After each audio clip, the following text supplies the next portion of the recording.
అగో వంపులున్న ఇంటిని మీదికెట్లా లేపుతారని చాలా మందికో డౌట్ ఉంటది కదా. అసొంటోళ్ళ అనుమానాలన్నీ వాసిపోతాయి ఇది చూస్తే. చూడు రీ బండ్ల టైరు పంచర్ అయితే జాకీలు పెట్టి లేపినట్టు ఇంటిని కూడా ఎన్నిగానం జాకీలు పెట్టి లేపిరో. నిర్మల్ టౌన్ లో ఉండే గంగిశెట్టి శ్రీనివాస్ అనేటైనా అప్పుడెప్పుడో ఇల్లు కట్టుకున్నాడట. ఇక ఆ రోజుల్లో రోడ్డుకి ఎత్తే ఉండే ఇల్లు. ఇక రాను రాను రోడ్డు వేసే వరకు రోడ్డు ఎత్త అయిపోయింది, ఇల్లు అంపులున్నది. వానాకాలంలో 4 చినుకులు ఎక్కువ పడితే అయిపోయిగా ఇల్లంతా వరదకాలు అవుడేనట.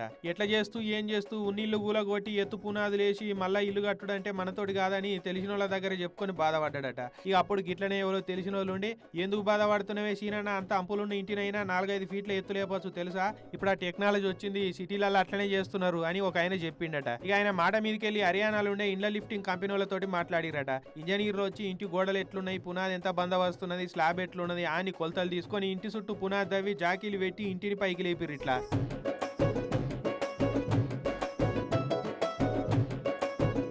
ఇక ఏడ